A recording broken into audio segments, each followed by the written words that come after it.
यवतमाळ येथे जिल्हा खेडुले कुणबी समाज संस्थेतर्फे समाज वास्तूचे व अभ्यासिकेचे उद्घाटन करण्यात आले। तसेच नेर अर्बन बँकेच्या स्मरणिकेचे प्रकाशन व गुणवंताचा जाहीर सत्कार करण्यात आला। या कार्यक्रमाचे उद्घाटन खाजा बेग आमदार विधान परिषद यवतमाळ यांच्या शुभ हस्ते मान्यवरांच्या प्रतिमेला माल्यार्पण करून दीप प्रज्वलन करण्यात आले। या कार्यक्रमाच्या अध्यक्षस्थानी नरेंद्र गद्रे मंचावर विराजमान होते। या कार्यक्रमाला पाहुणे म्हणून प्रदीप वादाफळे अध्यक्ष विदर्भ कुणबी परिषद यवतमाळ, खुशाल ठाकरे ग्रामगीताचार्य यवतमाळ, अभय शिंगाडे जिल्हाध्यक्ष खेडूल कुणबी वर्धा, पुरुषोत्तम सहारे जिल्हाध्यक्ष खेडुले कुणबी समाज चंद्रपूर, सुधाकर ठेंगरी, प्रकाश फ्रेडर इत्यादी पाहुणे मंचावर उपस्थित होते। या कार्यक्रमात वधूवर परिचयाची पुस्तिका काढण्यात आली। कार्यक्रमाचे उद्घाटक खाजा बेग यांनी मार्मिक भाषणातून प्रबोधन केले। यावेळी अनघा गद्रे, सुषमा बेद्रे, आशा डांगे, दुर्गा लखाते, आशा मिसाळ, स्वाती सौंदरकर,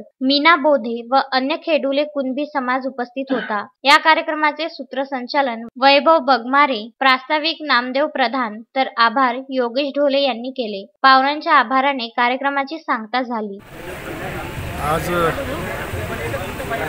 खेडुले कुणबी समाज संस्थेच्या वतीनं इथे अभ्यासिकाचे उद्घाटन झालं आणि राष्ट्रसंतांच्या विचाराने प्रेरित होऊन चालणारी ही संस्था खऱ्या अर्थानं माणूस घडवण्याच्या दृष्टिकोनातून उद्याचं भविष्य ज्यांच्या हाती आहे त्यांचं भविष्य उज्ज्वल होण्याच्या दृष्टिकोनातून जे इथं आज अभ्यासिकेचं एका उपक्रमाचं आज सुरुवात झाली त्याला शुभेच्छा देण्यासाठी आम्ही सगळे इथं उपस्थित झालो होतो।